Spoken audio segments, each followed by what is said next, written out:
Nós vamos agora às notícias do mercado de commodities. Vamos ao mercado de commodities com o professor Maurício Bellinello.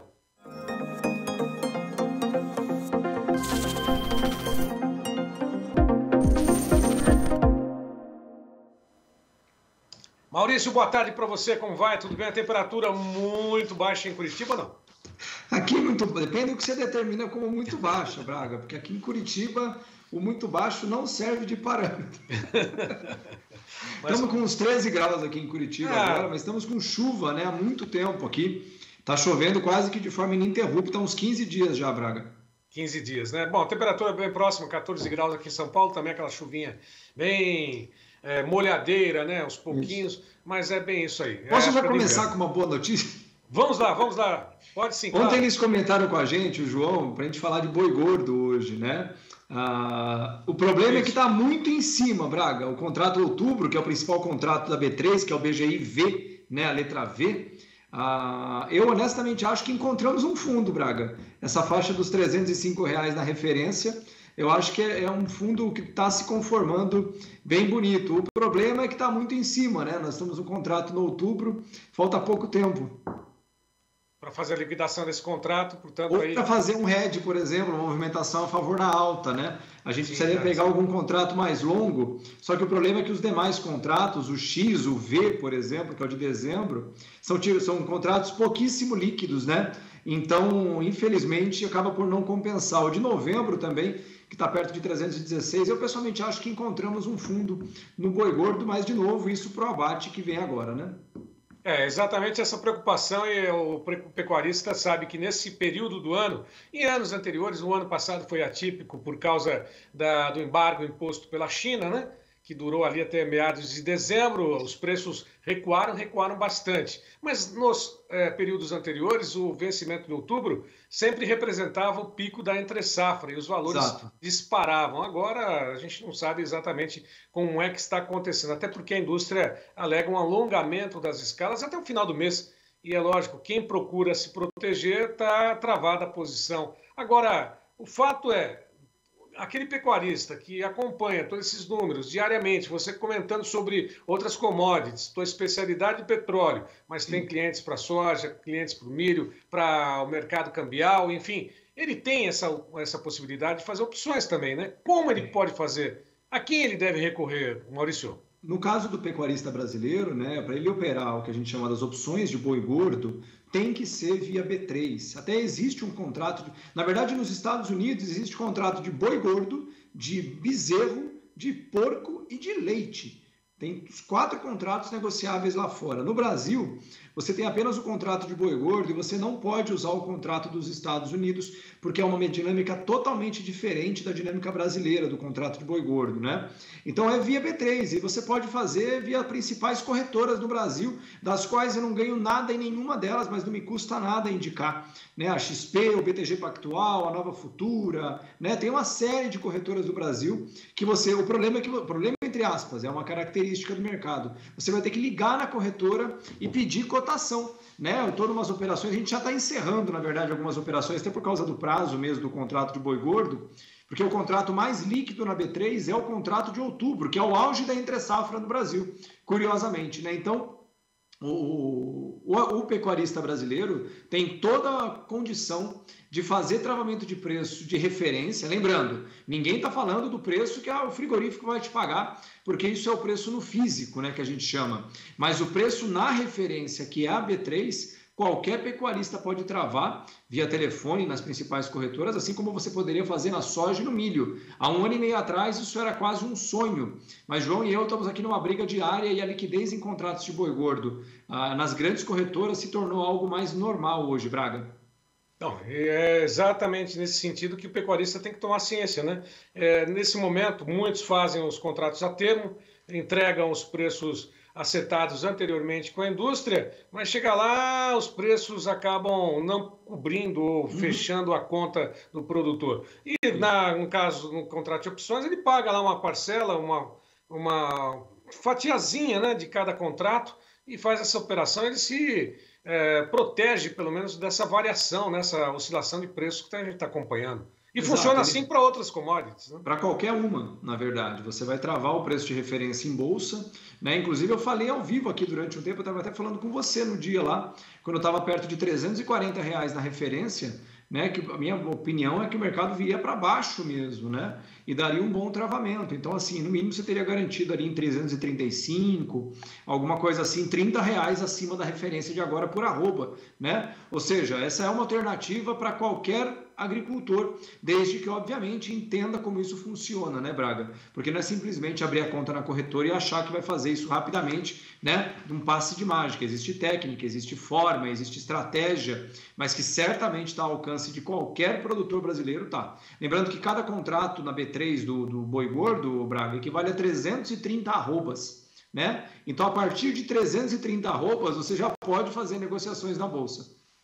Tá certo, falando exatamente sobre esse contrato que é a referência lá no mercado da B3. Bom, e com relação às demais oscilações, o mercado está muito volátil hoje. Nós temos aí a soja apresentando uma variação positiva, ora sobe diante dessa situação lá nos Estados Unidos, uma safra menor, mas há tempo para tudo, não, Maurício, de fazer o travamento, tanto para opções para hedge, no caso da soja, até mesmo na variação cambial. O produtor tem que estar atento a essas oportunidades. Aliás, não é uma oportunidade, nem uma questão de sorte, né? É questão de observar o mercado, como é que ele está, né? Exatamente, né? O mercado vai para lá e para cá no ritmo da dança, né? Ou seja, o mercado está super na ponta dos dedos por causa da crise vindoura, pelo menos que se espera nos Estados Unidos e na Europa. Então o mercado fica mesmo mais a risco, né? O petróleo mesmo subindo 5 num dia, cai 4 no outro, tá todo dia desse jeito. O mercado, bolsa de valores caiu forte anteontem, a maior queda em quase 10 anos, mais ou menos, né? Ou seja, o mercado está super histérico quase.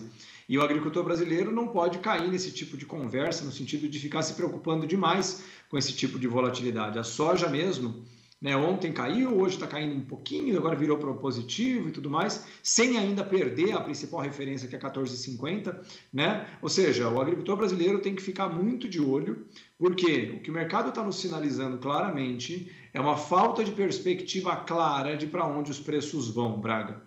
Porque essa história de subir muito num dia, cair muito no outro, sinaliza claramente uma indefinição ou uma incerteza por parte dos maiores negociadores desse mercado de para onde mesmo o mercado está indo nos próximos 2, 3, 4 meses, né? E, portanto, é o que eu falei, eu falei isso há meses já, né? Essa aqui é a safra da moedinha, né? Ou seja, cada moedinha que você contar e guardar no bolso é um ótimo negócio, porque frente aos custos, que essa vai ser uma das safras mais caras da história na maior parte do Brasil, né? E com uma perspectiva de preços das commodities não tão favoráveis, né? No mínimo, guardar cada moedinha de 5 centavos é muito bem-vindo, Braga.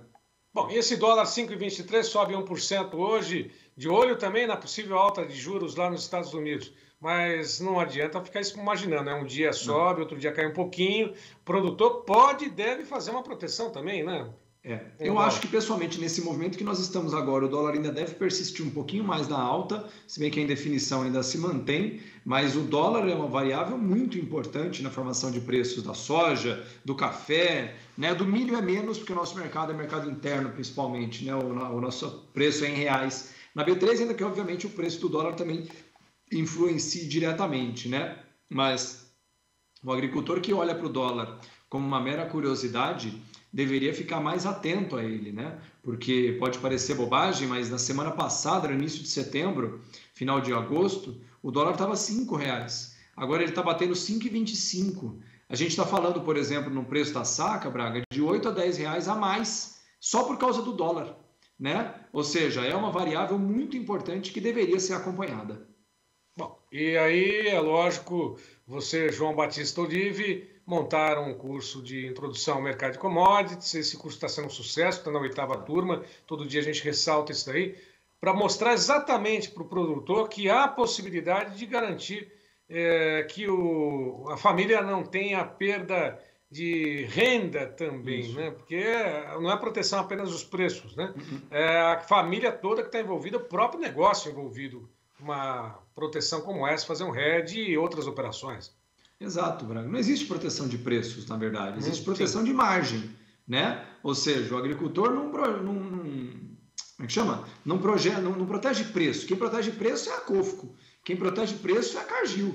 O produtor agrícola protege margem, né? Porque ele produziu o produto e aquilo tem que ficar dentro do bolso dele, margem de lucro. E esse curso está nos dando muito orgulho, também indo para a terceira aula, não depois de amanhã, sábado, na outra semana, para a terceira e última aula da 8ª turma do curso de Introdução às Opções Agrícolas, onde a gente destrincha os passos iniciais dessas estratégias. Está sendo realmente uma alegria de novo, né, poder falar com tantos e tantos agricultores que não mais vão se tornar meramente passageiros desse processo e vão entender muito melhor como que realmente aquilo que mais importa, o valor, o preço, o dinheiro que sobra no bolso dele na venda dos seus ativos, como é que isso se comporta e principalmente como é que isso pode ser defendido, potencialmente garantido no bolso do agricultor, Braga.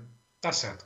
Maurício, um abraço para você, até amanhã. Amanhã vai ter boteco ou não? Amanhã tem boteco, tema imperdível. Amanhã eu vou receber um amigo meu, Braga. Ele é meu aluno, ele é CEO da Svitzer, numa operação em Moçambique. A Svitzer é uma empresa de rebocadores, a maior empresa de rebocadores do mundo.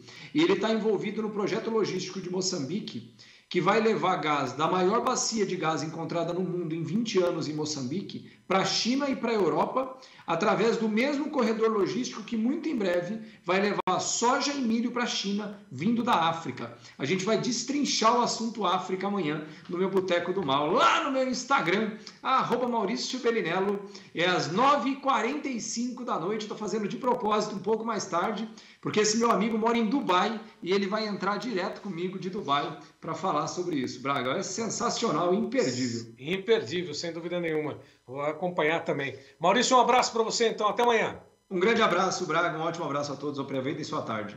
Até amanhã. Obrigado igualmente.